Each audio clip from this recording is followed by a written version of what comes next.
નમસ્કાર, આપ જોઈ રહ્યા છો સ્પેશિયલ 7 ડેઝ ન્યૂઝ. હવે જોઈએ અગત્યના સમાચાર.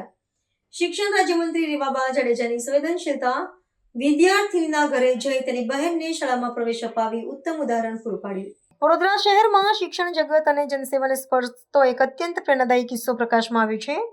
રાજ્યના શિક્ષણ મંત્રી શ્રીમતી રીવાબા જાડેજા વડોદરા સ્થિત એક શાળાની શૈક્ષણિક મુલાકાતે આવ્યા હતા. તે દરમિયાન આ ઘટના બની હતી. મંત્રી જ્યારે શાળામાં વિદ્યાર્થીઓ સાથે સંવાદ સાધી રહ્યા હતા ત્યારે એક વિદ્યાર્થીનીએ હિંમતપૂર્વક રજૂઆત કરી હતી કે તેની બહેન ભણવા માટે ઉત્સુક છે, પરંતુ અનિવાર્ય સંજોગોવશાત તે શાળાએ આવી શકતી નથી. એક નાનકડી બાળકીની શિક્ષણ પ્રત્યેની ધગશ અને તેની બહેન માટેની ચિંતા જોઈને મંત્રીએ ત્વરિત અને સંવેદનશીલ નિર્ણય લીધો હતો. આ રજૂઆતને ગંભીરતાથી લઈ શિક્ષણ રાજ્યમંત્રી માત્ર સૂચના આપીને અટક્યા ન હતા, પરંતુ તેઓ રજૂઆત કરનાર વિદ્યાર્થીનીને સાથે લઈને તેના નિવાસસ્થાને પહોંચ્યા હતા.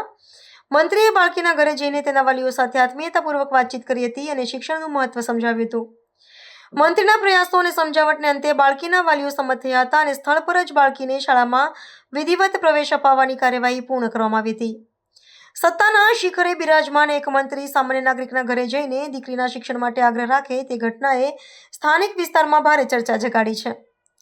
આ સમગ્ર ઘટનાક્રમ દરમિયાન બાળકીનો પરિવાર અત્યંત ભાવુક થઈ ગયો હતો અને મંત્રીનો આભાર માન્યો હતો. મંત્રી શ્રીમતી રીવાબા જાડેજાએ આ પ્રસંગે સ્પષ્ટ કર્યું હતું કે રાજ્યની પ્રત્યેક દીકરી શિક્ષણ પ્રાપ્ત કરે તે સરકારની પ્રાથમિકતા છે.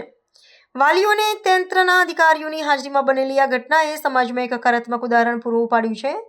શિક્ષણ વિભાગના અધિકારીઓને પણ મંત્રીએ તાકીદ કરી હતી કે વિસ્તારમાં અન્ય કોઈ બાળ શિક્ષણથી વંચિત ન રહે તે સુનિશ્ચિત કરવામાં આવે.